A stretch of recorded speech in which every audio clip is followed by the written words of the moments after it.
Fala pessoal, no vídeo de hoje, eu e o Arthur aqui, a gente vai estar discutindo sobre uma das notícias talvez mais importantes do ano, em que ontem, né, o US Treasury Office of Foreign Assets Control, mais chamado como OFAC, ele sancionou o protocolo Tornado Cash. Tornado Cash é um dos protocolos mais famosos de privacidade, né, que também é muito utilizado para lavagem de dinheiro. Então, o governo dos Estados Unidos sancionando esse protocolo juntamente com mais de 38 endereços relacionados a esse Tornado Cash. Tanto é que esses endereços são relacionados aos próprios desenvolvedores, ao próprio fundador e também outros endereços de associações e grupos de hackers, como, por exemplo, o Lazarus Group, que é um dos maiores grupos aí da Coreia do Norte, que foram os principais aí que roubaram o Ronin Wallet esse ano, com mais aí de 455 milhões de dólares. E a gente vai estar dando um overview para vocês dessa notícia, como isso afetou o mercado, né? O que isso pode acontecer futuramente com o mercado de cripto e os outros projetos de privacidade. E a gente também vai estar falando essa parte também de stablecoins.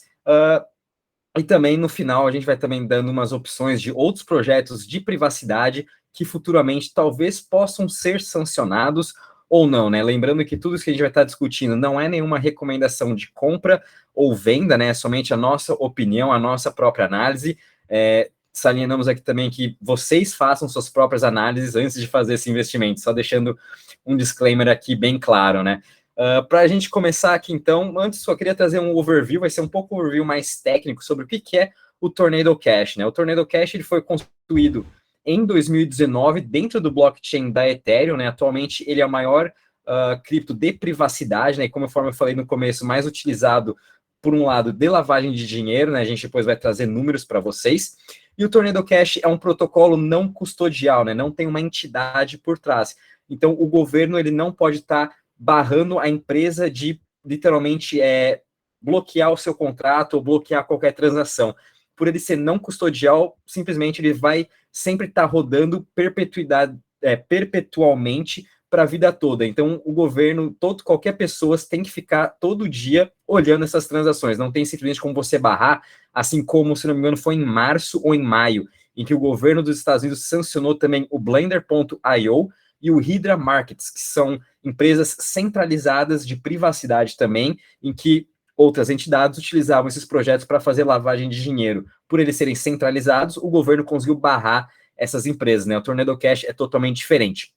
Então, como que funciona o Tornado Cash, né? Então, os usuários, as pessoas que querem fazer qualquer transação de privacidade, eles fazem uma transferência para o protocolo do Tornado Cash, em que todos esses fundos entram dentro de um saco, né? Eles misturam todos esses contratos inteligentes e eles te dão uma nota, né? E por outro lado, e você vai utilizar essa nota para você resgatar esse seu fundo em um outro endereço de Ethereum totalmente novo e que essa pessoa não vai conseguir depois rastrear, né? A gente sabe que o hash ID, né, o nosso endereço do blockchain, ele é público. Então, uma vez que a gente pega esse endereço, as pessoas estão vendo na nossa carteira, né? Você transfere lá um Ethereum para o Tornado Cash, vai sair do outro lado um endereço totalmente novo em que ninguém sabe quem que é, uma nova pessoa, né? Então é assim que realmente é utilizado o Tornado Cash de forma bem mais ampla. E a gente agora vai estar vendo também como que isso pode estar implicando no mercado. Queria trazer até uma notícia nova que saiu nessa tarde, de uma forma de protesto também, que a gente está vendo dentro do mercado de cripto, em que um usuário, ainda não se sabe quem, está mandando 0,1 Ethereum para diversas contas de celebridades e pessoas importantes, como, por exemplo, a irmã do Zuckerberg, o CEO da Coinbase também está recebendo essas transações, Jimmy Fallon, enfim, diversos americanos estão recebendo agora 0,1 Ethereum de dentro do Tornado Cash. E lembrando que o OFAC, ele proibiu todos os americanos de utilizar esse Tornado Cash, né? E, eventualmente, eles vão entrar com novas sanções e, possivelmente, aí prender esses usuários. Então, começou agora uma briga entre o mercado de cripto e a regulamentação. E até mesmo o próprio CEO da Circle, o Jeremy, emitiu uma carta hoje falando sobre o congelamento que o próprio Circle fez de fundos do Ethereum, do Tornado Cash, né? Dentro do Tornado Cash tem diversos pools de USDC em que os próprios usuários de DeFi utilizam esses pools. Então, eu mesmo, por exemplo, que não fiz nada ilícito, né? Eu só estou literalmente querendo deixar as minhas transações de uma forma privada, eu posso transferir o USDC para o Tornado Cash, deixar esse pool que eles têm dentro do próprio Tornado Cash e deixar lá meu dinheiro. Uma hora que eu quiser resgatar, eu consigo. Hoje, por exemplo, eu não consigo mais.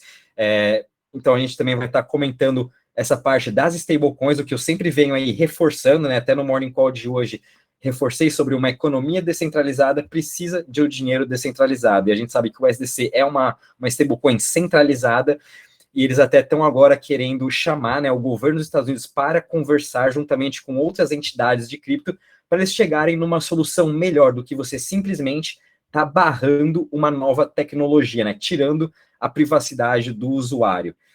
Não sei, Arthur, se você quiser comentar um pouco mais sobre o Tornado Cash, né, a gente até discutiu um pouco hoje se está certo ou errado. O governo americano está fazendo isso, então acho que a gente também veio trazer aqui para vocês um pouco dessa nossa discussão que a gente ficou o dia todo conversando pelo WhatsApp, né? Eu acho que o primeiro ponto é explicar de uma maneira mais simples, né, como funciona o Tornado Cash, que é o que a gente estava comentando. Basicamente, a gente estava brincando que é aquele amigo secreto da empresa no final do ano. Todo mundo rasga um papelzinho, coloca um papelzinho pequeno dentro de um chapéu, de um lixo, de algum lugar, de um container, e daí vai pegando um a um. Então, entra lá, você coloca uma coisa, você vai tirar uma coisa igual do outro lado, mas com outro nome completamente diferente. Então, você joga lá o seu nome ali dentro e você vai do outro lado, né? No caso da Tornado funciona por recibo, né? E tem várias complexidades no meio. Mas você simplesmente vai pegar e tirar um papel do outro lado, que era praticamente igual ao que você pôs, só vai estar com outro nome. Então, a lógica é mais ou menos essa, né? Para quem não quer entrar na parte técnica, que é muito complexa, e nem tem necessidade da gente ficar entendendo, assim, quem só quer entender o fenômeno.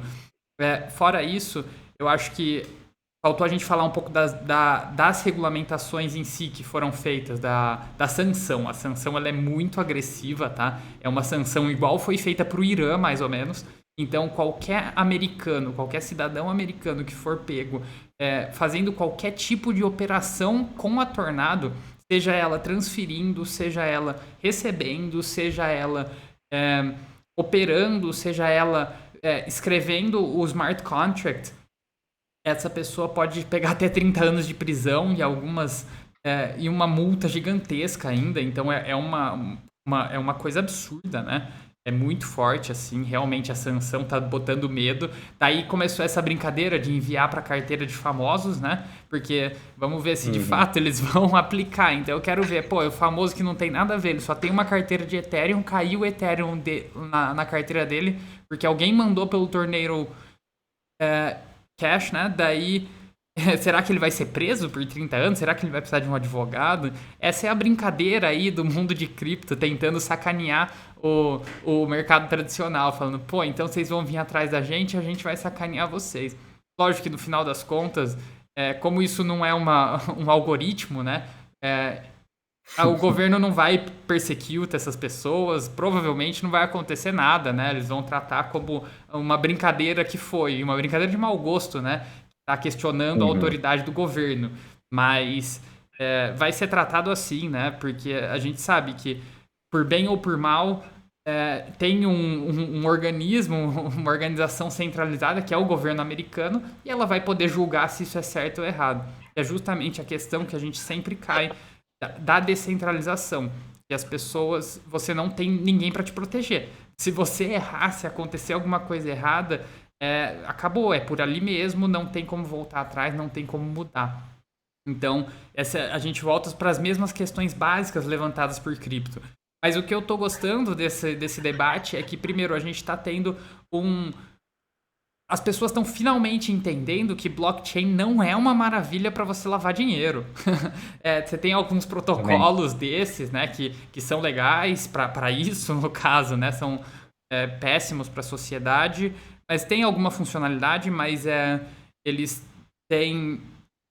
fora isso, o blockchain na sua carteira, as pessoas tá caindo a ficha para as pessoas que o blockchain em si não é um problema. Ele não é usado para lavagem de dinheiro. Ele pode ser usado como as contas da Suíça, como as contas da Ilha Caimã, como as contas de diversos lugares das Bahamas, mas ele por si só não é uma ferramenta excepcional de lavagem de dinheiro, muito pelo contrário, porque você tem que entrar pelo sistema financeiro tradicional e sair pelo sistema de financeiro tradicional. Então você tem que ter um ponto de acesso e um ponto de saída.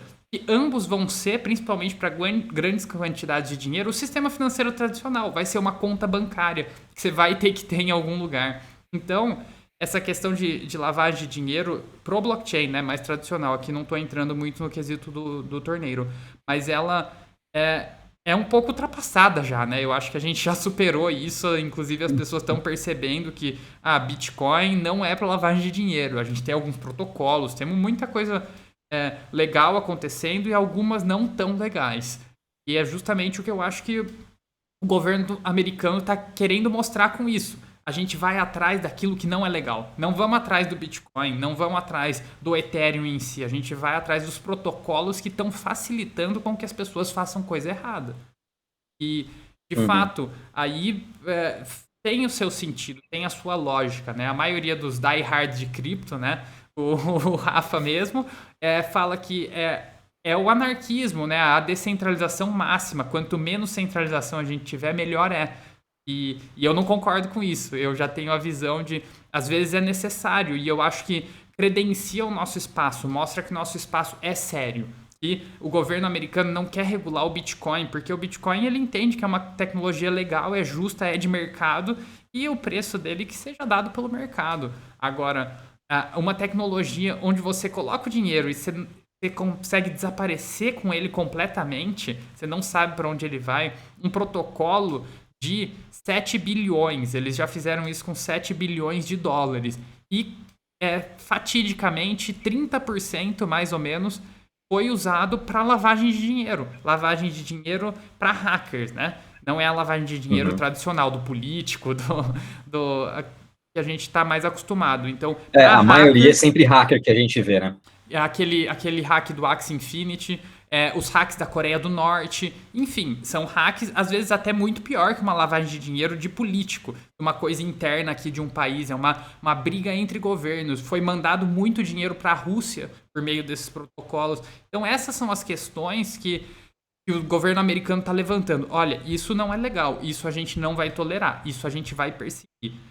Se a forma de perseguição está sendo a melhor, eu acho que não, é um pouco duro, né? Poderia ter sido um diálogo, poderiam ter chegado a um consenso, mas de fato, eles não foram tão agressivos, eles poderiam ter pego outros protocolos e com mais agressividade, eles escolheram um protocolo que era completamente algorítmico, descentralizado, ainda não foram atrás com força, né, dos programadores que construíram esse protocolo, bloquearam seu GitHub, mas isso foram ações do próprio GitHub, do próprio outro. GitHub.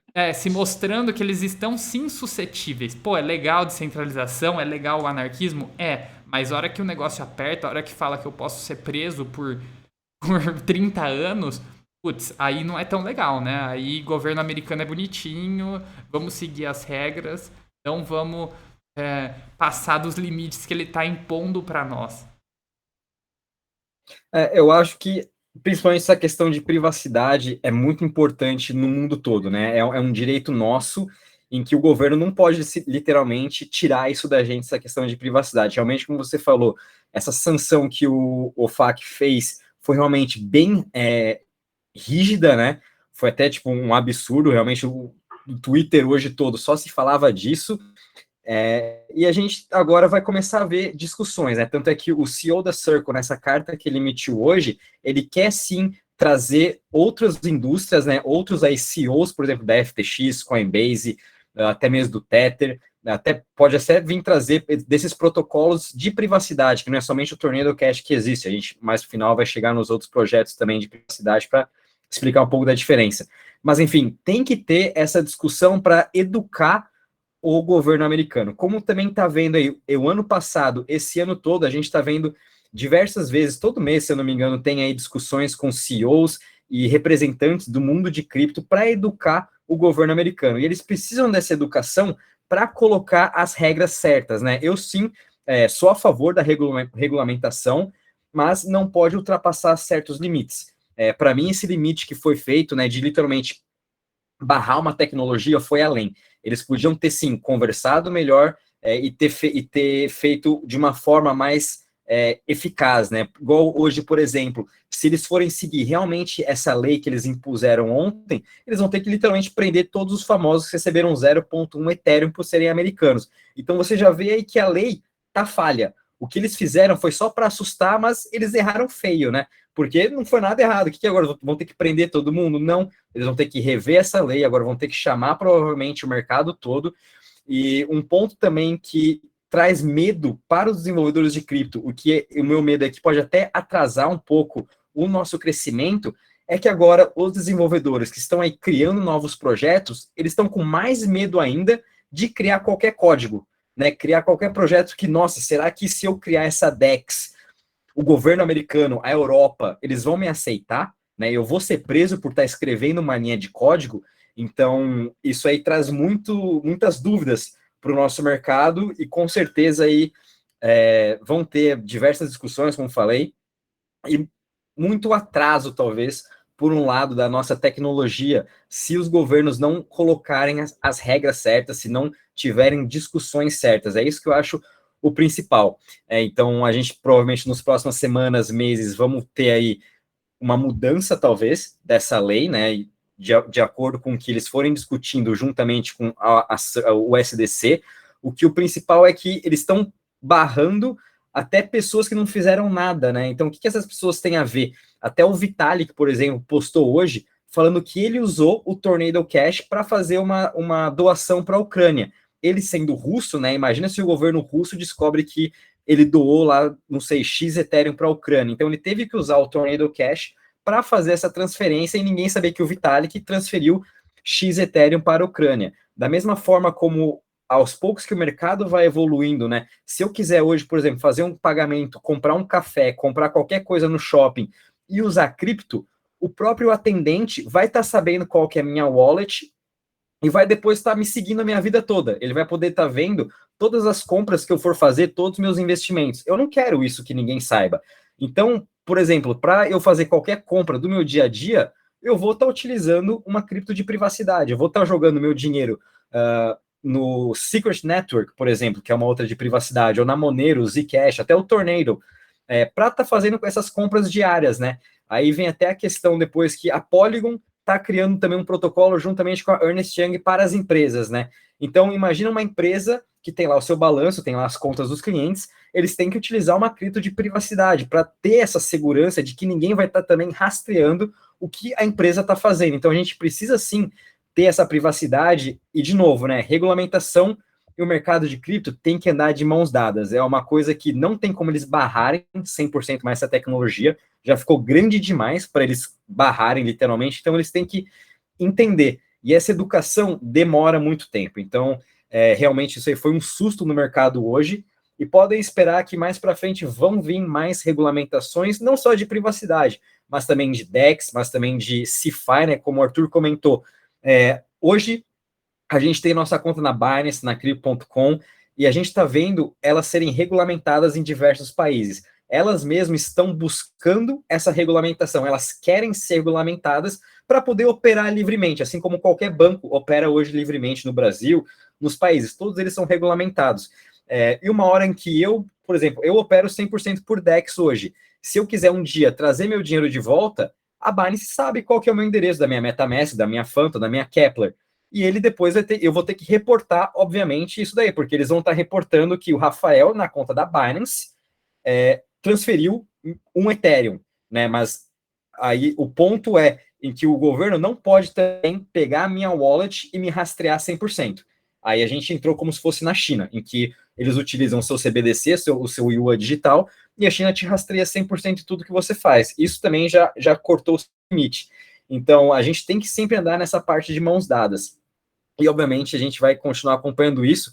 E só também trazer outros dados aqui, que o Arthur comentou que realmente é 30% praticamente de quase aí 8 bilhões que foram já utilizados no Tornado Cash foram para fundos de hackers ou até fundos que foram roubados, né, quando tem aqueles ataques de hacker de wallet. Mas se a gente for ver, 50% são pessoas que utilizam o mercado de DeFi. São pessoas que querem operar DeFi de uma forma de privacidade. Eu, por exemplo, estou até estudando o Secret Network para estar vendo como que funciona realmente essa privacidade, de eu estar jogando meu dinheiro nela e depois está utilizando em operações DeFi, né, para fazer um teste. Então a gente vê que pessoas utilizam esse sistema para operar DeFi, para operar na SEX, ou até para operar de outras formas, né? Então, Mas, não Rafa, sei se o Arthur tem alguma coisa em relação a eu isso. concordo que tem um caso de uso, realmente tem algumas circunstâncias que a gente tem que ter a privacidade, mas daí a gente tem que ter um ponto centralizado que possa averiguar a condução disso. Então a Secret Network é um blockchain privado, basicamente, né? Uma Layer 2 privada, enfim. Ela tem uma pessoa lá que consegue acessar e falar, bom, foi isso que aconteceu. Não fica aberto ao público, que de fato eu acho inviável, né? A partir do momento que nós começarmos a transacionar em cripto muito mais, como alguns restaurantes já aceitam, ainda é um nicho pequeno, né? Mas a partir do momento que virar algo disseminado, eu não quero que qualquer um saiba todos os meus investimentos, eu não vou ter tudo isso num lugar centralizado, público e disponível, inclusive por questão de segurança, né? A gente sabe, o Brasil principalmente é um país de alta criminalidade, a desigualdade social é muito grande, isso traz diversos problemas, infelizmente essa é a nossa realidade. Então a gente tem que tomar alguns passos para se proteger, se prevenir de algumas coisas que infelizmente ainda existem na nossa sociedade, né? Então, de fato, tem uma funcionalidade aí no fundo. Agora, se a gente considerar que foi 30% que foi usado para desvio, para lavagem de dinheiro, são 2 bilhões e meio.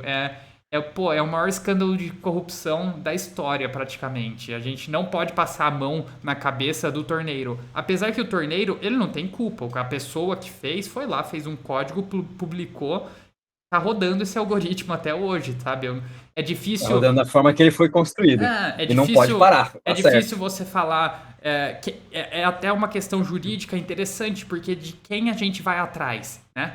Por isso, pô, o cara que criou, não, ele não é culpado, ele não tinha essa intenção, ele estava pensando na privacidade, que algo que as pessoas estão entendendo hoje, ele entendeu faz anos, que o blockchain tá lá para todo mundo ver. Então a pessoa descobriu o seu ID, ele vai saber tudo que você fez, o que é terrível, né? Então tem de fato esse problema. Ele entendeu isso faz tempo, criou uma solução interessante. Então a gente pode perseguir esse cara por isso? Não, mas a gente pode matar a ideia, matar do jeito que ela é. Eu acho que com certeza a gente tem que ter essas redes, esses blockchains privados que fazem isso, para dar segurança, para viabilizar muita coisa. Mas aí você tem aquele ponto, aquele controle, onde o próprio Fed, né,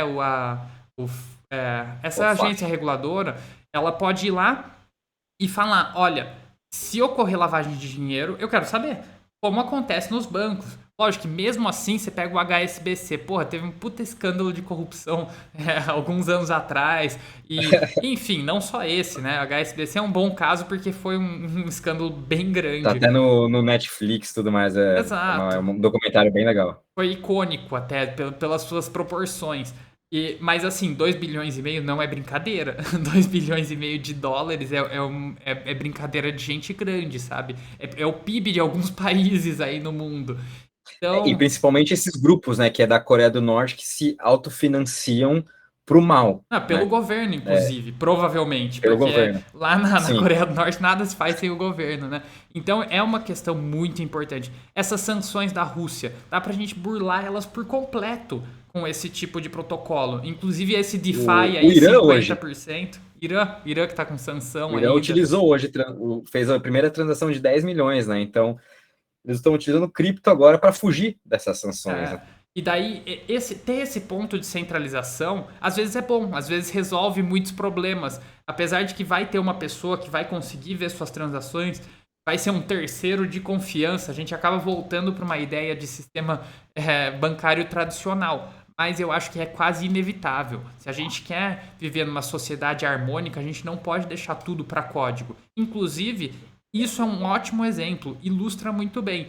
Se fosse tudo código, se as leis fossem código, a partir do momento que eles cravaram essa lei no sistema americano, esses atores famosos, esses artistas famosos, teriam que ser perseguidos, perseguidos no sentido da lei, né? Teriam que ser judicialmente executados e condenados. Imagina uma pessoa dessa condenada a 30 anos porque a lei é um algoritmo que fala, se o cara recebeu o torneiro depois do dia X, ele vai ser preso. Acabou, ponto, parar. Não tem discussão, sabe? É um negócio um pouco difícil. Ele desinstitui todo o nosso sistema jurídico.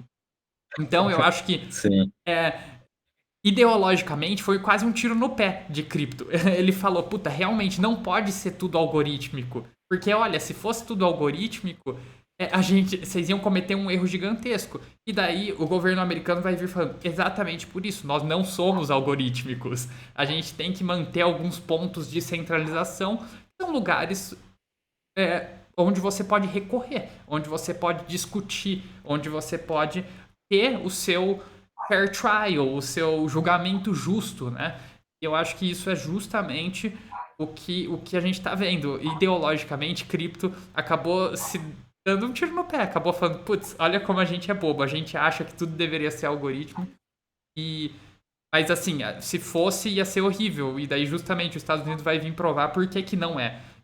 E outro ponto legal que eu acho interessante levantar é que o próprio Dong Quan, o fundador da Luna, né, que quebrou o ST, ele falou, e é por isso, exatamente por isso que a gente não pode ter, a gente precisa ter uma moeda descentralizada para um sistema descentralizado.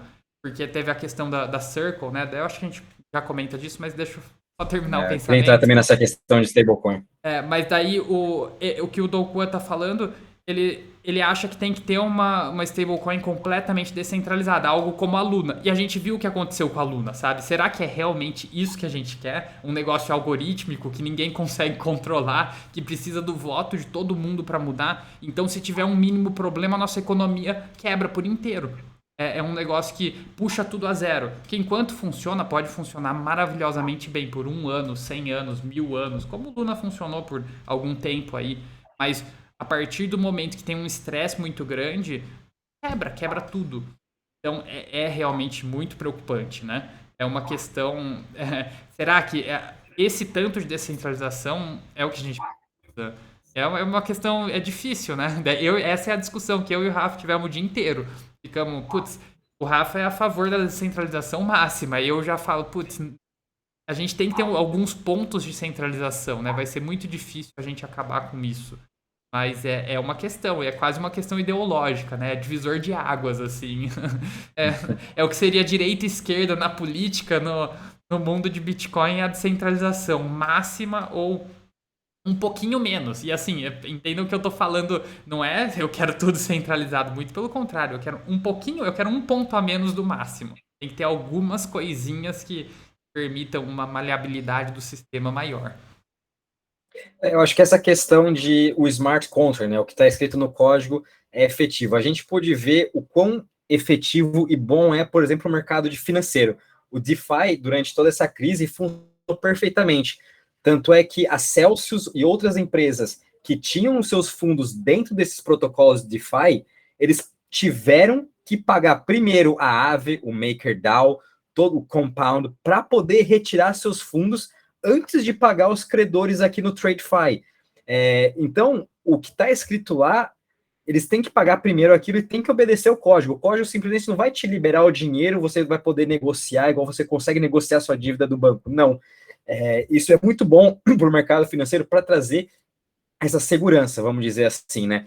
O que vai acontecer naquele protocolo de DeFi acontece. Isso foi muito bom para o mercado financeiro e eu acho que vai ajudar bastante nos próximos anos a essa evolução de que vai estar ocorrendo essa migração do TradeFi para o CeFi para o DeFi. Quem sabe nos próximos 5 anos, os bancos também vão estar usando aí smart contracts para estar fazendo seus protocolos de empréstimo, vamos dizer. Né? E seguro. Agora também tocando no assunto seguro, sim, mostrando de uma forma em que você, o seu credor, né, não vai poder, não, peraí, eu vou te negociar assim, vou mudar o negócio assim, não. O que está escrito lá está feito, ele não vai poder do nada inventar uma nova regra, vamos dizer para você, né? Agora, trazendo para o lado da stablecoin, eu ainda sou bem a favor de uma algoritmo stablecoin, uma stablecoin descentralizada, porque conforme eu comentei no começo, a Circle, ela teve que travar todos os seus fundos que estavam no Tornado Cash, então, vamos dizer aí, 50% desses protocolos de DeFi, né, desse mercado de DeFi que está lá no Tornado Cash, são pessoas que não fizeram nada, e se literalmente agora eles perderam o seu fundo, eles não podem mais tocar naquele seu dinheiro USDC. Isso porque, obviamente, ela é uma stablecoin centralizada, assim como o Tether. Então, futuramente, a gente vai começar a ver uma guerra que aconteceu no Canadá, que aconteceu na Rússia, que aconteceu no Irã, em que esses países estão sendo sancionados através do dólar. Então, se você utiliza dólar, hoje você não pode mais utilizar. A mesma coisa vai acontecer com a stablecoin do dólar, né? X pessoas não vão poder usar o SDC. Esse país não vai poder usar o SDC. Então, obviamente, a gente precisa sim de uma stablecoin em que funcione no nosso mercado de DeFi. Assim como está tendo a DAI, tem a Frax, tem agora a Aave, está criando a Go. Hoje mesmo a Kujira, um protocolo do Cosmos, criou a USK.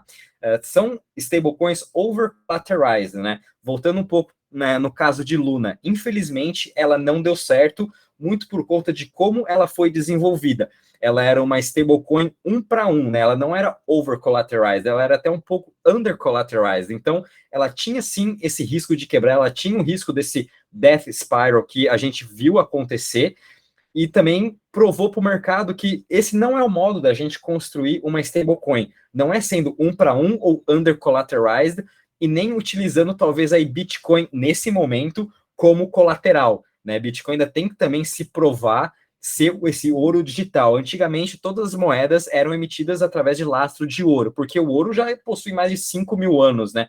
Então, ele tinha também essa segurança para você emitir dinheiro. Hoje, o Bitcoin, por conta da sua volatilidade, você não tem essa segurança de você ter aí uma reserva de Bitcoin que você vai poder pagar, né? Eventualmente, quem sabe daqui uns 10 anos, sim, esses treasuries dessas stablecoins vão ter um pouco de Bitcoin, vão ter um pouco de Ethereum, assim como hoje, por exemplo, o Fed, né, ele possui não só dólar no seu balance sheet, ele possui euro, possui bond japonês, possui diversos outros tipos de dívidas de outros países, que daí eles conseguem pagar esse seu dólar quando você quiser resgatar. Então a gente está vendo agora diversos protocolos criando a sua própria stablecoin, porque eles estão também começando a entender e que, se peraí, hoje, DeFi, praticamente 50% de todo o mercado DeFi, de todos os protocolos Layer Ones, utilizam o SDC e o SDT.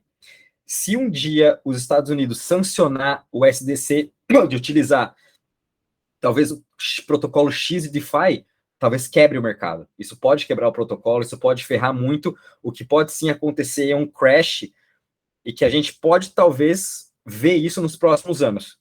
Já até deixando aqui um adentro, uma coisa para a gente estar raciocinando, pensando em talvez estar até mudando um pouco de alocação de USDC, desculpa, para uma outra stablecoin. E provavelmente nos próximos meses e anos a gente vai estar vendo diversos DAOs mudando esse seu pensamento também e tendo uma alocação maior em DAI, em Frax, em Go, em USK, nessas outras algorithmic stablecoins que são over-collateralized. Obviamente, elas têm que também se provarem ser eficientes. Não é tão fácil assim você criar uma stablecoin, como a gente viu agora, né? Teve toda essa volatilidade, teve toda essa crise. Então, uma stablecoin também tem que se passar e se mostrar resiliente. A DAI, por exemplo, hoje, ela está sendo a mais resiliente do mercado, né? Tem a Frax, já que é a segunda, que elas já sobreviveram esse crash. Mas será que daqui 5 anos, sei lá, quando o mercado de cripto ficar aí acima dos 5 trilhões de dólares, né? A gente vai ver esse crescimento gigantesco. Será que elas vão também se sustentar se tiver um próximo crash?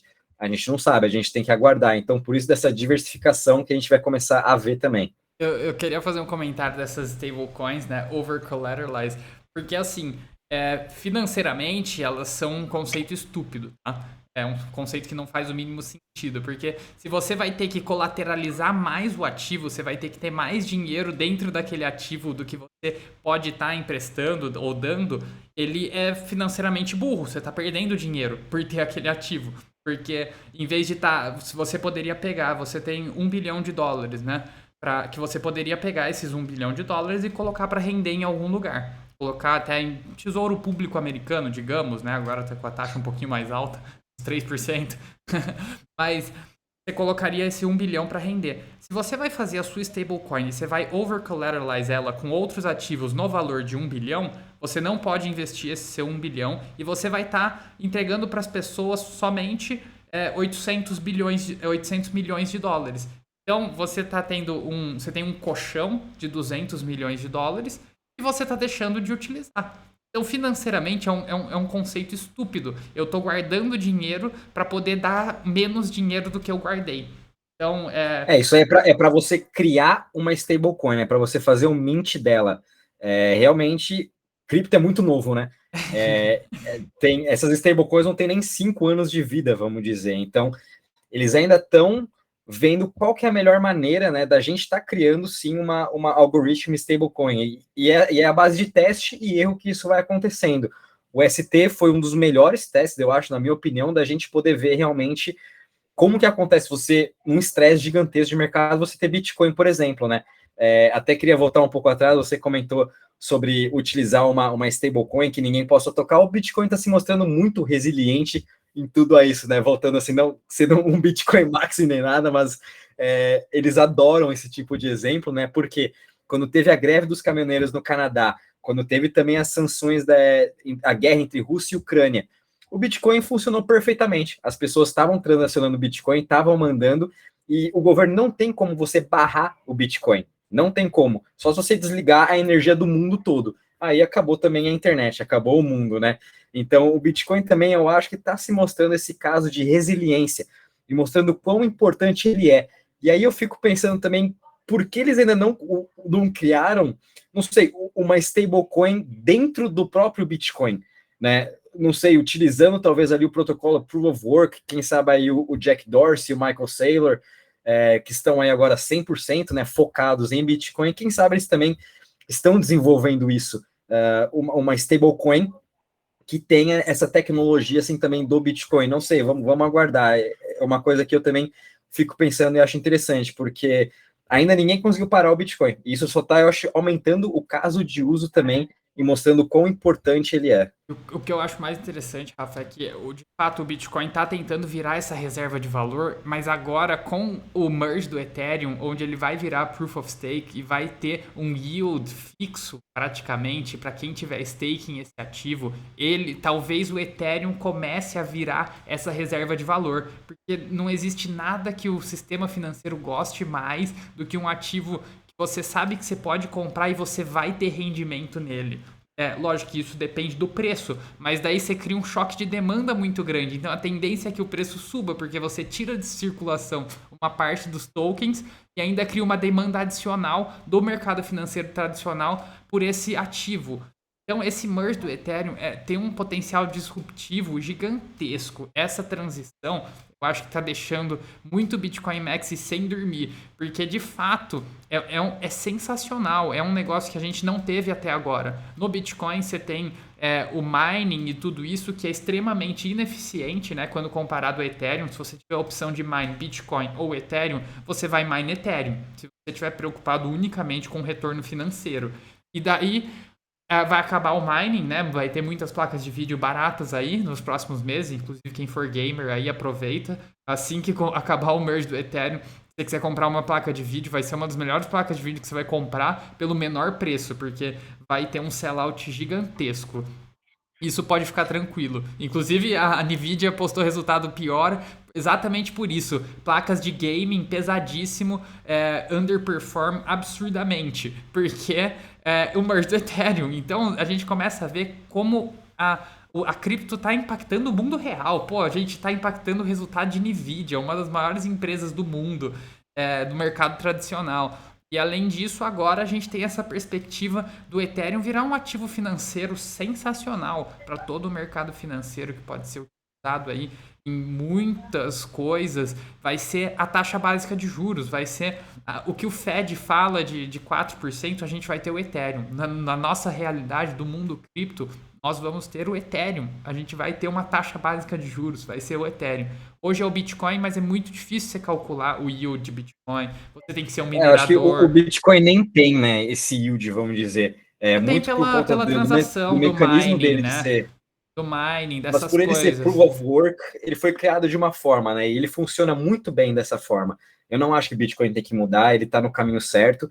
E tanto é que ele vai trazer, sim, uma revolução de como vai ser a mineração e vai trazer mais formas ecologicamente de eletricidade, né? A gente pode até ver, a gente pode até entrar nessa discussão um pouco mais adentro, também desse merge do Ethereum, mas eu concordo com você essa parte de a gente ter esse nosso risk-free rate na Web3 e que realmente vai ser o Ethereum, né? Hoje o yield dele é mais ou menos aí uns 4%, mas quando ele efetivamente virar Proof of Stake, né? O que está tendo muitas controvérsias agora também, nesse último mês aí, porque, igual você comentou, os mineradores investiram bilhões de dólares, né? E literalmente eles vão parar de ganhar? Não.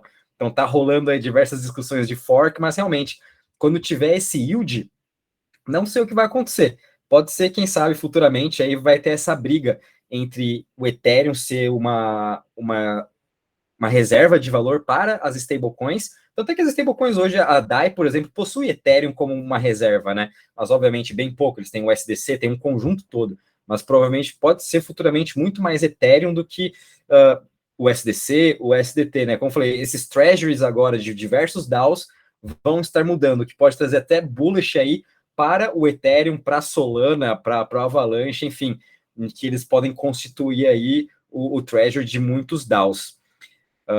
E eu também só queria trazer umas formas aqui também de a gente estar podendo investir nesse setor.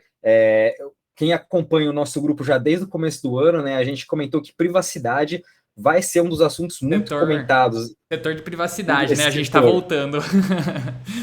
O setor de privacidade é um dos grandes aí hypes que está tendo esse ano, muito por conta desde que a gente viu ano passado e esse ano no começo com o governo do Canadá, por exemplo, sancionando as wallets, né? Então, privacidade vai ser muito importante para o nosso futuro. Então, para quem também quiser ter essa exposição, eu acho muito legal, né? Tem aí a Monero, que é um proof of work, um blockchain proof of work, em que ele é uma forma de pagamento, né? São criptos de privacidade de pagamento, que tem a Monero, que é Proof of Work, tem o Zcash, que foi um fork do Bitcoin no passado, em que ele virou especificamente para pagamentos, ele utiliza até o Zero Knowledge para conseguir fazer as transações. E aí vem também a questão da Polygon, o próprio Matic, né, que ele tem aí um leque de diversas tecnologias, e eles possuem o Polygon Nightfall, que eu comentei no começo que eles fizeram em parceria com o Ernest Young, que é focado para as empresas, para eles utilizarem também esse blockchain de privacidade. Tem uma outra Layer 2 chamada Aztec Network, em que ela possui aí o ZK Money e o Aztec Connect Bridge, né? São duas aí plataformas que eles possuem. O ZK Money é mais para você fazer transações de pagamentos e o Aztec Bridge é para você poder se conectar em outras plataformas de DeFi, DEX, enfim, para você poder transacionar e fazer a ponte de volta para a sua wallet. E também a Secret Network, que é a mais famosa aí do Cosmos, né? Mas o que mais me chama a atenção é o Matic também, promovendo bastante essa questão de privacidade, juntamente aí com a Ernest Young. Então, a gente pode ver também muitas empresas aí utilizando dessa tecnologia. Então, acho que uma das grandes ganhadoras pode ser o Matic nesse futuro, né? Por ele também tá tendo esses casos reais com a Ernest Young e, quem sabe, aí, futuramente outras empresas utilizando o seu blockchain.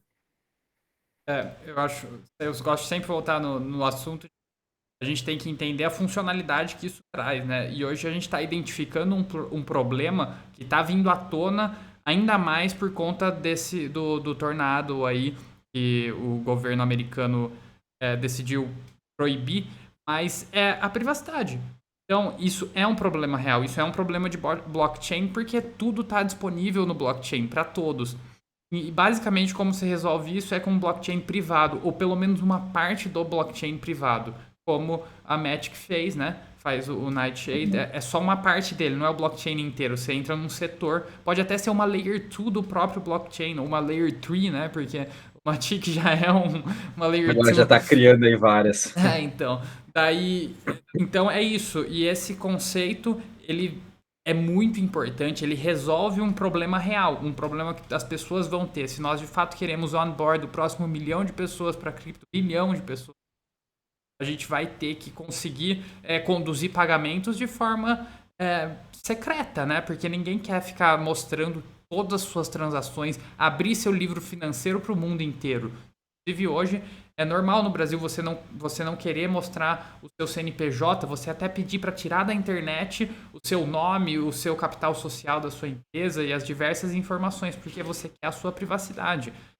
E isso se mantém para cripto, né? Inclusive, o nosso nicho de cripto hoje é ao contrário. A gente busca privacidade muito além do que as pessoas comuns. Até por isso, acho que a grande maioria de nós entrou para cripto, né? Essa busca por privacidade, talvez lucro, mas a privacidade é muito importante como um conceito geral de cripto, né? Então, eles têm um caso de uso real gigantesco, tem muito potencial. Esses são os projetos que a gente tem que, de fato, ficar de olho. E esse é uma das ondas do mercado, nesse momento ruim. Inclusive, essas coisas, a organização americana banindo o torneio, ele dá mais força para essa narrativa. E é uma narrativa que a gente vai ver.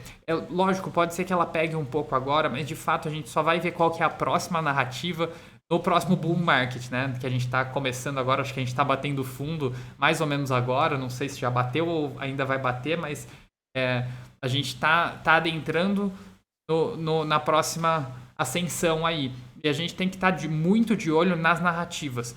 E essa é uma das narrativas, que são as Secret. Os Move to Earn são outra narrativa muito importante que a gente tem que estar muito de olho aí. Estamos analisando, pode ficar tranquilo que a gente vai estar orientando aí todo mundo sobre a direção que a gente acha que isso está tomando, né?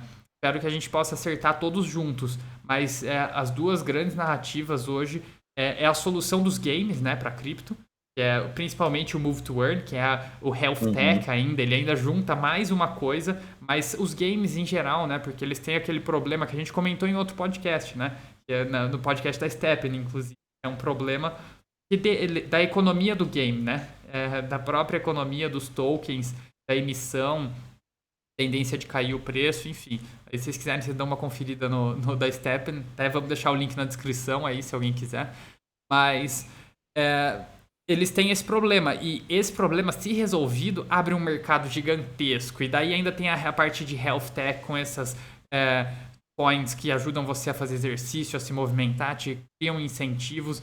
Então, essa é uma das narrativas que vem muito forte junto com a de privacy. Inclusive, elas se interligam, né? Para você ter esses move to earns, não é legal que as pessoas saibam o quanto você está correndo todos os dias e está ganhando. Eu até comentar essa questão. Então, elas até se interligam aí, né? Mas essas são duas narrativas que a gente tem que acompanhar muito de perto. A gente está trazendo vários relatórios para vocês sobre isso. Então, vamos acompanhando dia a dia o desenvolver disso, porque parece que o nosso mercado está caminhando nessa direção. Lógico que sempre pode ter uma mudança de percurso aí repentina, mas essa é uma das narrativas que vem forte, com certeza, para esse ciclo. E a regulamentação vai continuar. A gente vai vendo nos próximos meses e anos diversas novas regulamentações, vai fazer com que cripto caia, vai fazer com que cripto suba, porque saiu uma notícia positiva do governo. Mas o que eu acho é que, principalmente o governo americano, eles estão muito abertos a sempre estarem conversando com as pessoas já do mercado de cripto, né? Eles estão querendo trazer esse ensinamento para eles, estão querendo aprender, eles estão dispostos a aprender, obviamente. Uns ali são mais adeptos, né? Que a gente tá vendo aí senadores já comprando Bitcoin, já negociando, outros ainda que são totalmente contra, né? Obviamente, nunca você vai agradar a todos, mas o interessante é, a gente tá vendo aí o Charles, da Cardano, tá vendo o Sam Bankman-Fried, tá vendo o cara do SDC, o Jeremy também, a Coinbase, né? Diversas pessoas importantes desse mercado educando os governadores, educando os regulamentadores. Porque, de novo, cripto e regulamentação tem que andar junto, né? Não é simplesmente você barrar essa tecnologia. Ela veio para ficar e ela vai construir o nosso futuro. Então, a gente sim precisa de uma regulamentação correta. Não que literalmente bloqueie tudo ou que te deixe 100% aberto, né? A gente sempre tem que ter ali aquele meio termo. E acredito que nos próximos anos a gente vai sim estar chegando nesse meio termo, junto com todos os governos no mundo. E, obviamente, aquelas criptos que quiserem ser outliers, que não querem saber de nada, sempre vão existir, como existe hoje também no mercado tradicional. Se a gente quiser comprar coisa ilegal, a gente compra e ninguém está sabendo, né? Vai ser a mesma coisa no mercado de cripto. Mas aqueles projetos, aquelas corretoras que vão vingar no futuro, vão ser aquelas que vão estar andando junto com as regulamentações, junto com os países e construindo um mundo melhor aí para a gente. Sabe, me fez lembrar de uma frase que um professor meu de história da faculdade sempre falava, que é: a história nunca anda para trás e ela anda em saltos. Então, eu acho que esse exemplifica muito bem o que a gente está passando aqui, né?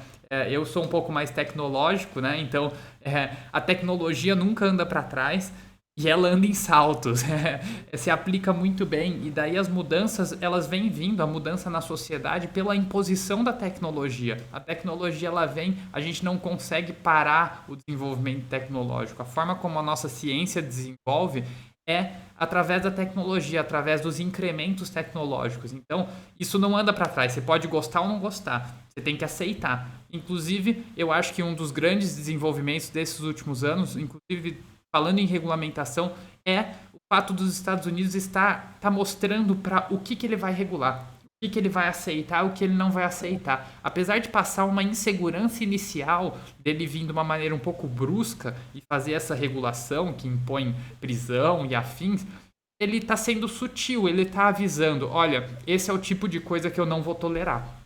Agora, os outros projetos de cripto, isso é uma aprovação para o Bitcoin.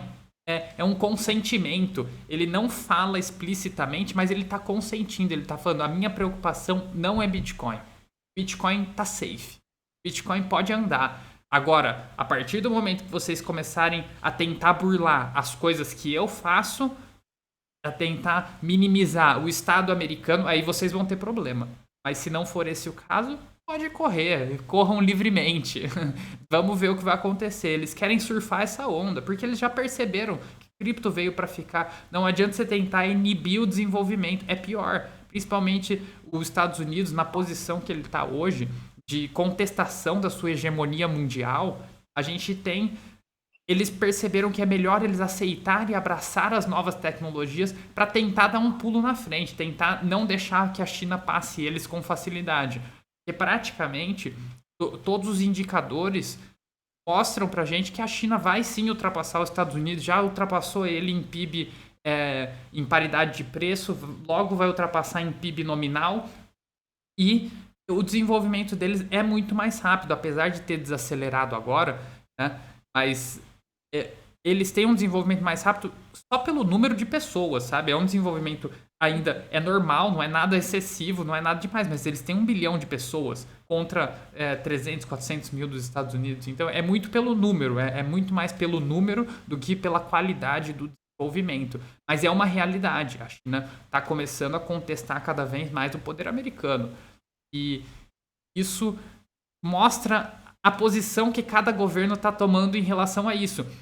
Eu acho isso muito interessante porque eu venho batendo cada vez mais, inclusive introduzimos o relatório macro por conta disso, mas cripto é macro. Macro impacta muito em cripto. E aqui a gente está vendo mais uma faceta disso, como os governos, a guerra entre os governos está beneficiando o cripto. Porque eu acho que se fosse diferente, se não tivesse esse incentivo para os Estados Unidos, por parte do medo da China ultrapassar ele não estaria sendo tão leniente, tão legalzinho com cripto, porque tem muita coisa dentro de cripto que eu tenho certeza que ele não gosta. Cripto descentraliza o poder e um governo nunca gosta de tirar o poder das suas mãos. Mas quando ele vê que essa é a única alternativa para ele não perder sua hegemonia, ou talvez tentar dar uma manutenção um pouco mais longa dessa hegemonia, começa a virar uma alternativa. Então, é um fenômeno bem interessante, né? A gente tá vendo desenrolar. Eu falo, agora é uma época muito legal para se viver. Tem muita coisa acontecendo, tem muita coisa legal para a gente entender, buscar, compreender, entender as relações. É muito complexo o mundo hoje, mas a gente tem informação, tem acesso à informação, consegue fazer um pouco de tudo. Então, é super interessante. É legal e cripto é macro. E a revolução vai continuar. Bom, pessoal, espero que tenham gostado aqui do nosso papo. A gente explicou bem legal, né? Compartilham com quem vocês quiserem também. E é isso aí. Muito obrigado e bons trades a todos. Valeu, pessoal. Deixa um like aí, subscribe, todas essas coisas aí. Valeu. Bom trade.